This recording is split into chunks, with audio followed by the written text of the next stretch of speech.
This channel does not promote any violent, harmful, or illegal activities. All content provided by this channel is meant for an educational purpose only. इनके पापा कांजी बड़े का ठेला लगाते थे। बहुत कर्जा भी हो गया, पहले से कर्जा था। अभी तक कोई आर्थिक सहायता नहीं मिली। जिस बाप के 2 बेटे गए उसकी हालत ऐसी रहेगी क्या?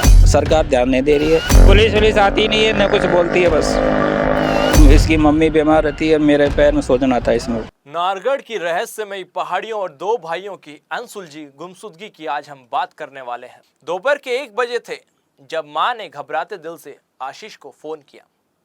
आशीष कांपती आवाज में बोला, मां मुझे रास्ता नहीं मिल रहा, राहुल भी कहीं नहीं दिख रहा।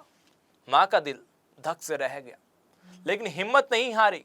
उसने तुरंत परिवार के बाकी सदस्यों को पहाड़ी की तरफ भेजा मदद के लिए। आइए खुद ही सुनते हैं राहुल की मां की जुबानी। 8 महीने से लापता 2 सगे भाई राहुल और आशीष की बॉडी पुलिस को मिल गई थी, लेकिन राहुल का आज तक पता नहीं लगा। क्या राहुल को कहाँ गया, कहाँ नहीं गया, कोई सुराग पुलिस के अभी तक हाथ नहीं लगा है। 8 महीने हो चुके हैं, लेकिन राजस्थान पुलिस इस काम के अंदर नाकाम रही। हमारे साथ मौजूद है राहुल और आशीष की माँ, उनसे बात करेंगे क्या कुछ उनका कहना है, क्या मामला हुआ था पूरा, उसके बाद क्या कुछ हुआ। उसके बाद में आशीष की तो डेड बॉडी मिल गई, लेकिन राहुल का तो अभी तक कोई पता ही नहीं चला।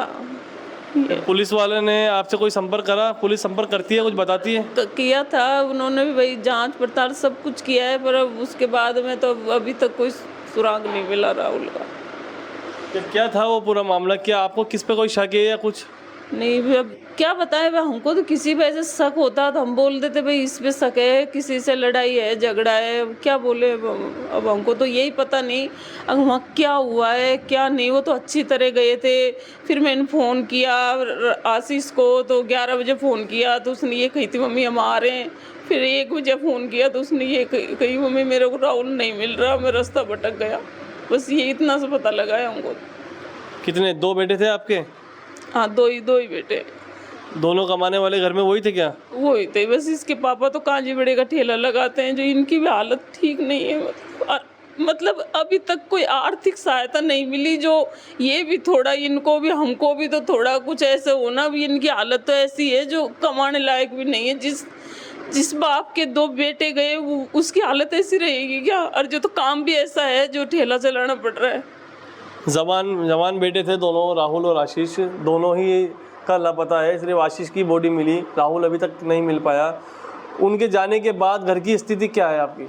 अब घर की स्थिति क्या है? घर की स्थिति ये है कि हम हमारे बहुत मुश्किल से गुजारा कर रहे हैं।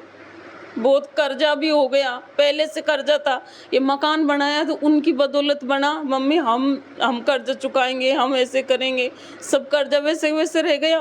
और उसके बाद में भी अब कर्जा बाकी मतलब वही होता जा रहा है, क्योंकि हम खुद नहीं कमा पा रहे और अब घर की हालत ठीक नहीं है, इसलिए इनको भी ठेला लगाना पड़ रहा है। इनके पैरों की हालत ठीक नहीं है, क्या करें। दोनों क्या शादीशुदा थे या अनमेरिड थे? नहीं, दोनों ही कुंवारे थे। सरकार की तरफ से या पुलिस प्रशासन की तरफ से कोई सहायता दी गई अभी तक आपको? नहीं, अभी तो कोई नहीं। वैसे वो कलेक्टर के द्वारा 2 लाख रुपए मिले थे, उसके बाद वो कोई वो नहीं मिला हमको। मतलब ये उसके अलावा कुछ नहीं मिला आपको? अब क्या मांग करते हैं सरकार से आप? मांग नहीं करेंगे कि पहली बात तो ये थी कि इनकी हालत ठेला चलाने की नहीं है, तो इनको कोई मतलब अच्छा कोई काम तो मिलता ना। और उसके बाद में आर्थिक सहायता कुछ भी नहीं मिलनी चाहिए। कि आप बताओ तो सही है कि हम ऐसी स्थिति में हैं, हमारी हालत कमाने लायक नहीं है, घर में कोई खर्चा चलाने वाला नहीं है, तो इनको मतलब आर्थिक सहायता हमको मिलनी चाहिए कि नहीं मिलनी चाहिए? आप तो बताओ। ये मैं शुरू से देखो, इनके पापा कांजी बड़े का ठेला लगाते थे, फिर बच्चे छोटे थे, धीरे धीरे ये बड़े हुए, इनको पढ़ाया लिखाया। राहुल 12वीं तक तो स्कूल गया, बाद में कॉलेज तो उसने खुद के हिसाब से मतलब नॉन कॉलेज की, और उसके बाद में वो खुद भी काम करने लग गया था। काम करता तो सारा पैसे हमको ही ला के देता, और फिर धीरे धीरे हम पहले किराए से रहते थे, फिर धीरे धीरे हमने थोड़ी जगह ली, फिर उसका कर्जा हो गया, फिर वो भी कर्जा चुकाया, फिर हमने फिर आशीष बड़ा हो गया, फिर वो पढ़ने लग गया। उसको पढ़ाया लिखाया और फिर बाद में दोनों बच्चे ऐसे भी काम करने लग गए। तो हमने फिर वही दोनों बच्चों की शादी करेंगे तो हमने मकान बना लिया। हमारे पास इतना पैसा भी नहीं था। बच्चे बोले मम्मी भाई कर्जा हो जाएगा तो हम चुकाएंगे, आप तो वे बनाओ मकान। बच्चों ने आज तक ही सब बच्चों के पास साइकिल मोटरसाइकिल सब है। मेरे बच्चों के पास साइकिल भी नहीं थी। वो मतलब घर परिवार को ही ज़्यादा महत्व देते थे। मतलब खुद के लिए उन्होंने कोई शौक मौज नहीं करी कि हमको ये चाहिए वो चाहिए किसी भी चीज़ की।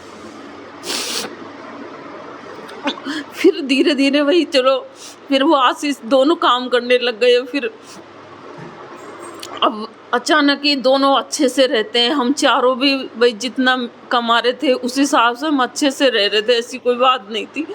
अब भाई कर्जा था तो भाई बच्चे कमा रहे हैं तो कर्जा तो चुक ही जाएगा, फिर इनकी शादी कर लेंगे। ये था हमारा आगे का प्लान। हमको क्या पता मेरे बच्चों ने ऐसी ऐसी परेशानी पाई है। हमारे घर में फ्रिज कूलर कुछ भी नहीं था, पर कभी भी उन्होंने ये नहीं कही कि मम्मी हम गर्मी में और खुद कमाते थे तब भी कभी उन्होंने ये नहीं कहा कि मम्मी अपने कूलर ले आओ, क्यों उनको पता था कि हमारे कर्जा हो रहा है। अब तो इस टाइम पे घर की स्थिति बहुत ख़राब चल रही है, उल्टे कर्जा में आ रहे हैं इस टाइम पे। तो मैं थोड़ा बहुत कमा के ले जाता हूँ, उससे कर्जा चलता है बस। क्या धंधा करते हैं आप? कांजी बड़े। कब से कर रहे हैं? ऐसे तो मेरे को 18 साल हो गए। बट अभी जाने के बाद में मैं कभी लगाता हूँ कभी नहीं लगाता हूँ। दो जवान बेटे थे आपके, वो काम भी करते थे किसी कंपनी के अंदर। उनके जो सैलरी वगैरह आती थी, इनकम आती थी, उनसे घर परिवार चलता था। उनकी माताजी बता रही हैं। अब वो दोनों चले गए, कहाँ है राहुल ये किसी को नहीं पता। आशीष का ज़रूर पता लगा है, लेकिन वो किस कारण से उसकी मृत्यु हुई वो भी नहीं पता लगा। उसके बाद जिम्मेदारियां ज़्यादा बढ़ गई हैं आपके ऊपर घर परिवार की।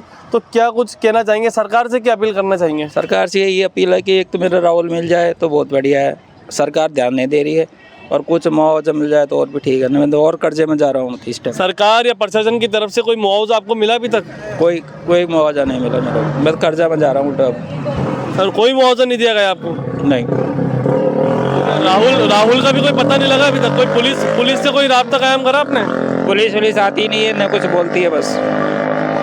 8 महीने हो गए। 8 महीने कैसे गुजर रहा है घर? क्या परिवार की क्या स्थिति है 8 महीने से? स्थिति वो इस टाइम बहुत ज़्यादा ख़राब चल रही है। इसकी मम्मी बीमार रहती है, मेरे पैर में सूजन आता है इसमें।